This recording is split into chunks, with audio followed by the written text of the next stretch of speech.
Hello, everybody, and welcome back. I'm Jamie Graff, and you're here with the Bib Lifestyle. This is where I take a variety of delicious and nutritious foods, and I feed somebody for 8 weeks and see what kind of transformation we can get for their health and their body and their overall well-being. And here we are, starting off week number 2 with Amari. And, I wanted to touch on something a little bit different this week. We know each and every week we prepare the food for each individual contestant here with the Bib Lifestyle, but we never really get to know the person. So that's what I want to do with this episode is I want to get to know Amari. Amari, we work together. That's where I find a lot of my contestants is through work and through friends until I can start posting ads on YouTube. Make sure you guys hit this like button again and share it with your friends and family. Hit that follow button as well because I'm going to be looking for somebody out there in the Southern California area to be one of my next contestants. So that could be you. But let's get back to you, Amari. So, Amari, let's just find out a little bit about you. Where exactly are you from? So I'm from LA, well, from California, born in Northern California, but raised in Southern California primarily. My mother was in the military, so I moved around a lot, primarily between Northern and Southern California. But my father is from a small town in way North California called Mount Shasta. Okay, I've heard of that place. Yeah, little ski resort town, about 5,000 people, real small Mayberry type town. Yeah. And my mother, like I said, was in the military. She was in a military family. Her father was in the military, so she moved around all the time. Come from a very, very large family. Do you have any other siblings? I do. I have an older sister, and I have I have a younger sister and a younger brother. Okay, so 4 of you guys. Very nice. And so you're kind of a second. Yeah. Second to the oldest. I am. Nice. So Amari, were you into sports growing up at all? Were you an athletic person? What was your childhood like growing up? Well, yes and no. I moved around so much that I didn't get a chance to really establish myself with a football team or a baseball team or a basketball team. I loved playing, and I played a little bit when I would be anywhere for any amount of time, but unfortunately, I never really got to put down roots anywhere. So, you're looking at K through 12. I probably went to 13 schools. Oh wow, yeah, incredible! Seriously. So, what were your passions as a kid? What were you like? What did you enjoy doing? Well, music has always been a big part of my life. Okay. I come from my mother's a pretty good singer. My mom and my aunts would all sing in the choirs at church, and they had their own little group. They would sing for church, where they would take almost like Weird Al Yankovic song, like Weird Al Yankovic, and do like Bible versions of like secular songs. Okay. And they had this little group they would call themselves the Point Yourself to the Way Sisters instead of the Pointer Sisters. The Pointer Sisters. Yeah, for God or whatever. But music, I would say, has always been a big passion of mine, and still is. Did you play any instruments, or did you sing in the choir as well? I sang in church. I sang in choir in school, in one of the schools that I went to high school, and always would form like groups of my own, like my friends in school. We would sing and stuff like that in school. So yeah, I always sang a lot. I remember, I think in the introduction video, you talked about singing. Yeah. And how you've been kind of nervous. You don't like to be in front of the camera. You don't like to be on stage. No. Well, I'm hoping that through this transformation you're going to get here with the Bib Lifestyle, maybe that can change up your thought process or change your mind, and you might want to get back in front of that camera or might get back up on that stage and do some singing. Never know. Yeah. So that's pretty interesting. So as a kid growing up, were you into exercise? Were you into eating healthy? What was your mindset there as a child and a teenager and a young adult? Where did you take yourself in that direction? Great question. So I am what you call colloquially a foodie. A foodie. Yeah. Okay. My grandmother, my father's mother, her and I were very close, and she was the best cook I've ever met in my life. Okay. So when my cousins and stuff would go outside, or my brother and sister would go outside, and and want to go do. I would be in the kitchen with my grandmother, and I'm a good cook. Honestly, I'm a very good cook. Yeah, I'm sure. And I love it. I enjoy feeding people and taking care of people. Natural fit for the job we do Yes. outside of here.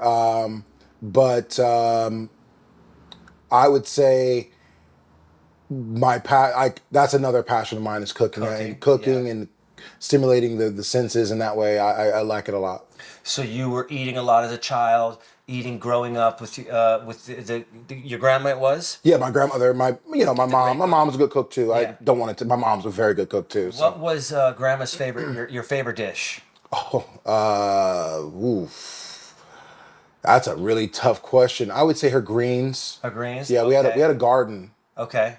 In my grandparents' house. So whenever I'd go there for the summers, it was fresh vegetables and stuff out of the garden. So didn't get that so much when I wasn't there. When I was at home with my mom and my dad or whatever. But when I was visiting my grandparents for the summers, it was definitely like collard greens, mustard greens, turnip greens. Were your grandparents, were they here in California as well? Yeah, Mount Shasta.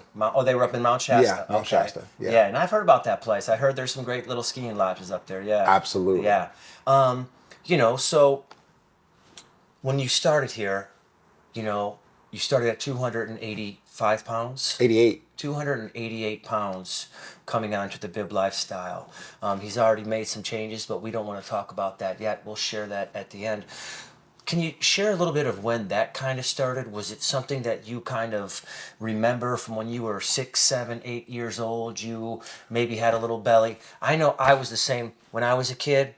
I mean, when I was in the 7th grade, I was 165 pounds, which is what I weigh right now at 47 years old. Right. But of course, I've got a lot of muscle on me, but I wasn't as tall as I was. Sure. And at that age, I know I was wearing a 36-inch pants. Yeah. I had a big belly myself. Yeah.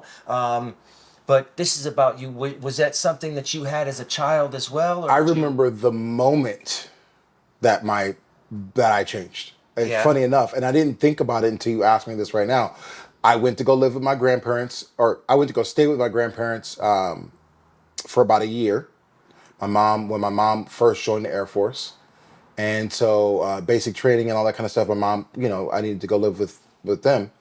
And my mom and my dad were separated. We're not together. So I went to go live with my grandparents. And when I was at my grandparents' house, the philosophy was, if it's there, it's yours. Mm-hmm. Right? You could have anything you wanted, as long as you didn't waste food. Yes. That was the sin in our house. Oh, that was my father's. Yeah, you don't waste food. Everything on the plate. You eat everything on the plate. You can have whatever you want. Yes. Wash your hands before you go in the kitchen. Finish your food. And so, when I came back from, when I went to go back to my mom, when she picked me up, she was like, "What did you do to my baby?" And I had gained probably, I don't know how much weight how old I was. Yeah, but that's when I was the fat kid. What and what year probably was that? like 5 or 6 years old. Oh yeah. Okay. Yeah, young. Okay, because you were young and a whole year with grandma. Yeah. So that was it. So before that, you were just a thin, very thin. Yeah, just a normal probably size 60 kid. pounds, Yeah, 55, normal 60 kid. pounds. Playing outside, running around. Yeah. Yeah. Normal And size how kid. did that change your life? Did you just begin to focus on food overall? As a passion or a love, a joy? I would say, yeah, like learning. That's when I started learning how to cook. Okay. It's literally like at a young age, you'd be in the kitchen with grandma and picking greens and cleaning greens and stuff like that. And we drank a lot of soda. Yes. We drank a lot of soda, as my grandparents, soda water, is what they called it. But you're referring as like sugar sodas. Yeah. Okay, not actual just soda water. But No. Sugar sodas. Yeah. They called it With the red They were labels. they were from the South, so it was Yes. Midwest they call it pop. Yeah. That kind of thing. Yeah. So I lived in Georgia for many years. So they called it soda water. They're from Correct. Mississippi. So Yeah. Just wanted to get that out to all you guys out there absolutely. listening. Yeah. And I would say that's when I really started to enjoy food. More than just getting full so you can go out and play, or more than just like I like it, I like it. Yeah. So it's, it's always been eat till you're full, Yes. not eat till you're content. That gluttony. Finish your plate, get as much as you want, without thinking about what that means. Yeah. My grandparents grew up very poor. So when my grandfather and my grandparents established themselves, in this, having something, their mentality was, well, my kids, my grandkids, my family will never want for anything.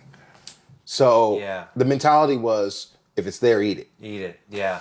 And so you carried that into that was at 5 or 6 years old, you gained that extra weight, it transformed you, your whole mindset changed, you became a teenager, how did that affect you in grade school and junior Self-esteem, I mean, I think teenagers always deal with self-esteem issues, right? So I always thought of myself as the fat kid, and, and I mean, I don't think I was the fattest kid, but I definitely wasn't athletic or.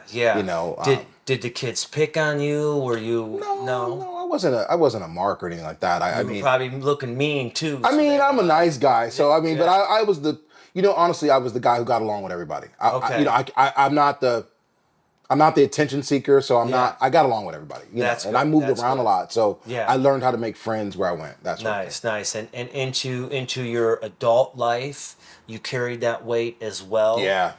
Did it ever? Is this your largest point that you're at now? For sure. 285 is the heaviest you've ever been. I've had one stint in my life where I lost a bunch of weight. It's right before I met my wife, actually. I was just in a mental place where I was just down. I just decided to just go to the gym every single day to feel better. Yeah. So I lost about 30 pounds, and I think I got down to about 225 or so. And I'm 5'11", so it's still a big guy. A big guy. I wasn't skinny by any stretch of imagination, but it was a lot more muscle, a lot more lean muscle type of thing. But I never got truly small. I never was like, take your shirt off and like flex. Nothing like that. And what age was that, if you don't mind me asking? So probably mid-30s, 35-ish. 35, okay. Yeah, but then, so a good 12 to 15 years ago. Yeah. So, but after I met my wife, my motivation, I guess, kind of changed. And her and I will fully admit this. I take her, when I started dating her, it was like, what restaurant are we going to? Where are we going to eat? That same mentality of let's go do this and eat this and try this and wine. And, I'm a Psalm. So, absolutely. Food and wine. They pair too well together. It does. Yeah. So you've gone through all that. I commend you for carrying yourself well, always being positive and being that nice guy. Thank you. Absolutely. I know how weight can have an impact. My brothers, I'm the youngest of 5 kids, and my brothers would always, since I was the fattest one, the heaviest one of the family, they would call me the fat boy. Sure. And it had a huge impact on me growing up, so that's why I'm this muscular guy I am now, because I was so hurt from them calling me the fat boy, and then, we can get into that another time, but that had a huge impact on me, and I'm glad that, people didn't torment you and beat you down to make you want to, to just hurt you, as, because what do they call it? Bullying. It's bullying. It's effective. It's damaging. It can be. It can be. I think, I'm blessed in that way. I came from a very good family. Yeah. Big family, cousins, lots of cousins, and living with all of them at some point in time, to be honest with you, more like brothers and sisters than cousins. There's teasing, of course, but nothing like cutting. Can I ask about your siblings? Are they heavier as well? No. Yeah, all of them. They're all in decent. I mean, my older sister's probably a little heavier now. She's a little older than me now, but no, they all, decent shape. My younger brother is in pretty good shape, actually. He's a ex Army. Okay. So he's in pretty good shape. My younger sister, she's ex police officer, so she's pretty good shape too. She actually just did a half marathon. Okay, recently. nice. So nice. I was like, so you obviously have a good relationship with them. Very good. Have you shared with them what you're doing here? No. No, you've kept it a secret. You told me not to talk about it. I haven't talked about it. Awesome, awesome. Happy to hear that. That makes me feel good. Yeah, because I just want the people to be able to look at you and be like, what did you do? Yeah. I'm so proud of you, congratulations. You look great. I can see changes already. Your Thanks. energy is definitely transformed. You're a few pounds lighter. We don't want to say how much, but more than a few to some people. Yeah. You're having a different mindset with yourself each and every day because your mobility's coming back. He's doing the bib stick. Yeah. He's been going strong on the bib stick Yeah. every single day for the last week, along with living the bib lifestyle. You just had your first week. You had 2 cheat days. How did you do with those? What were your meals like for your cheat days? So my meals for my cheat days were non-cheat days. I didn't want to. I didn't want to. I didn't want to cheat. Yeah. No, I didn't want to cheat. The only difference is that I didn't buy organic because I didn't get a chance to go out to the farmer's market. Okay. I bought organic from the grocery store, but not Yes. like Market. it was still fresh. bagged. Yeah. It was still Yeah. bagged. So like I got some organic mixed greens and stuff like that, and some quinoa and some beans and whatnot. I made some beans. I did some red onion, some beans, some quinoa, some broccoli, some cauliflower, some Brussels sprouts, some lima beans. Okay. I made my own dressings. Tell me So about that. yeah. So like I told you, I like to cook, so I gotta have some flavor Little somewhere. flavor Yeah, in yeah. there, So, but no, I didn't really want to. Don't really crave the. I just wanted to keep going. Yeah. I'm happy to hear that because the stricter you are with living the bib lifestyle throughout each and every week, the better the results are going to be for you, and it's Yeah. going to be the third, fourth, fifth, and then once we hit that 6th week, you're really going to notice the changes. You're going to the weight's going to start dropping off. It's kind of like where I'm getting goosebumps just telling him about this because it's basically like we're reprogramming his body, we're reprogramming his mind, we're reprogramming his organs. So once his body begins to recognize, hey, this is what I'm getting on a daily basis, this is what I'm doing on a daily basis, I no longer need to carry this excess waste on my body. Let's just get rid of it.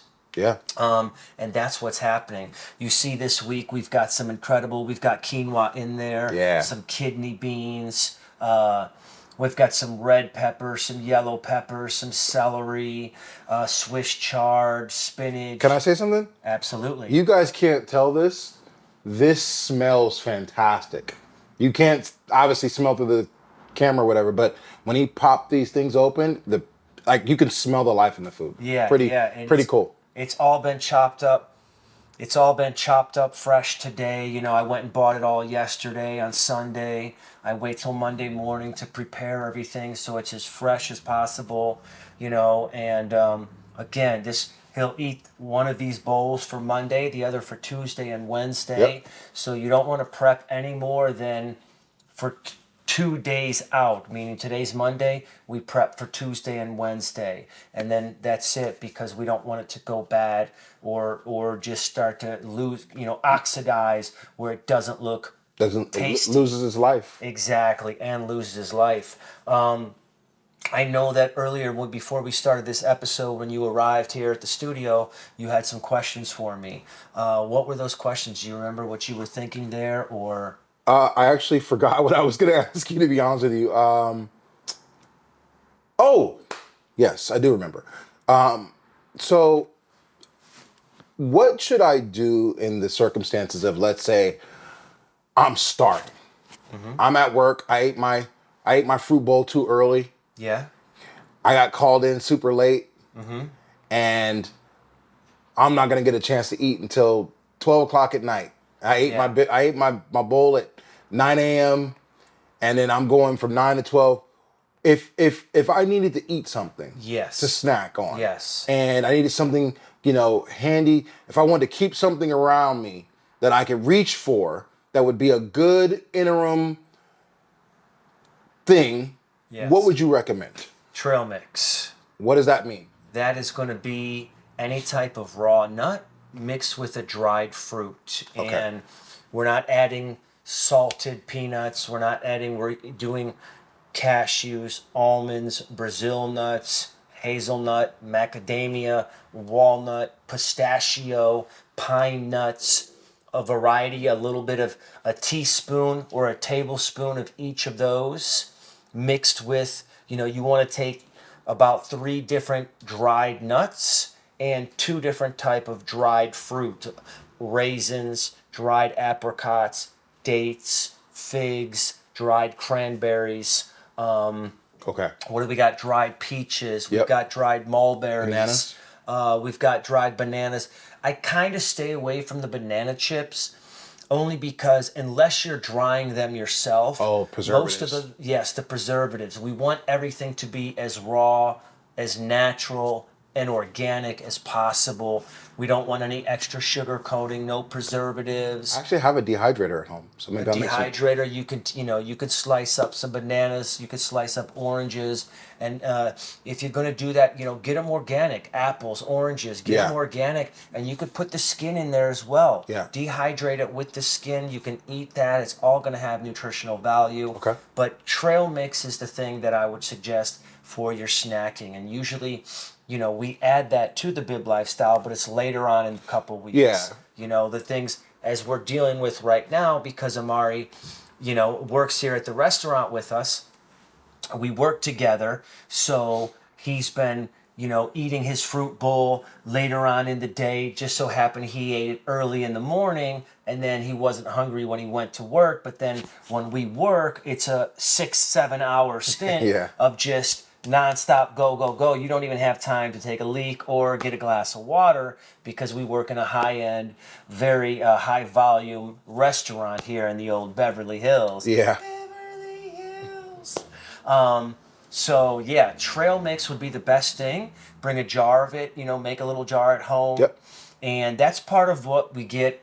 If you check out my book, My Health, My Story, How I Discovered the Bib Lifestyle, we have a grocery list. And the grocery list is what we buy each and every week. And buying those dried nuts and those dried fruits are a part of that grocery list so that you always have that available. And each and every week you buy a different variety. So over the course of time, let me just pull up I didn't have the old snack rack in the shot right here. But over the course of time, I have a little extra jar, maybe my peanut butter jar. I used to love peanut butter. I still love peanut butter. And I would save all the jars and I'd buy a little bit and then I'd save a little bit. Let me grab one of these right here. So, anything, I'd save all these jars. So when the Bib lifestyle started 9 years ago, I had all kinds of jars like this. And I used to buy a lot of jarred sauerkraut and pickles and olives, just stuff like that, and I would just save them all, and that's where it all started. Got it. And then I progressed, and as I've said before, these ones right here, all of these particular jars, I've got, can't even tell you how many I have. These are from artichokes. Yeah. Jarred artichokes, and all the salads I've eaten, you know what I mean? Like, I truly live the Bib lifestyle, Sure. You know what I mean? And then luckily, I bartend, so these larger ones come from all the olives. Yep. You know what I mean? At the bars, we have to buy large volume of olives, so I buy these huge jars, and I mean the companies do, but I just save them, and you could see how many things of olives we actually go through. So yeah, trail mix would be Okay. the go-to snack for you. Okay. Yeah, I was just wondering because I actually didn't need it this week, but I could see it happening, and I wanted to be ahead of it. Well, this is, Excuse me. bless you, this is your second week, so next week we're going to add in something new. Okay. We're going to add in some beet juice. Yeah, perfect. That is going to be your first morning. That'll hold you over. That's going to be like a meal in itself. That'll hold you over for a couple hours. Then, of course, your fruit bowl. And then we're going to progress the following week. We're going to add in something else, and we're going to keep adding things so that this guy gets the great transformation. Sounds good. Well, Amari, I want to thank you for sharing that little bit about your history, thank your you. family, Appreciate it. growing up. What got you to want to be that foodie and love all this food and gain that extra weight. Have you ever wanted? Have you thought about wanting to get rid of the weight over the last couple of years, or Yeah. were you content with where you were at? I mean, I think you said people make compromises all the time in life. But I think the underlying feeling is always a sense of when you don't actually fulfill yourself to your purpose, you always have a longing for something more, Yeah. which is a good thing about humans. We're always trying to, there's an innate thing inside of us that makes us push ourselves or wants us to push ourselves. But you get comfortable, you get comfortable, you get married, you got other problems, you got taxes, you got kids, you got all kind of things happening. So The bills never the stop. bills are consistent, man. Yeah, yeah. So, you put yourself in the back of your mind. You don't Yeah. prioritize Yeah. yourself. You don't put your mask on before you try to help others, so to Yeah, speak. yeah. And so you wind up where you are, where I am now, and you wake up and you realize like this isn't working. Yeah, yeah. Like I told you before, my dad died, in my opinion, way too young. And I think if you're not learning from your history, you're repeating it. Yeah, yeah. So here we are. Here we are. Well, it's been a great interview with you, Amari. I appreciate you again sharing everything that you did. We're on the second week. Amari's obviously loving it. He's enjoying it. He's not even taking his cheat days. I'm so happy for that. Guys, stay tuned. Hit that like button. Go to my website, www.biblife.com. You could pick up the book, How I Discovered the Bib Lifestyle. It's a guide to teach you about all of these foods, step by step, how to live the Bib Lifestyle and become the healthiest, strongest, and sexiest version of yourself. Thank you guys for tuning in. Stay tuned for next week because we've got more coming back each and every week. It's the Bib Lifestyle. I'm Jamie Graff here with Amari. Thank you guys for watching, and always remember, be Be your best body.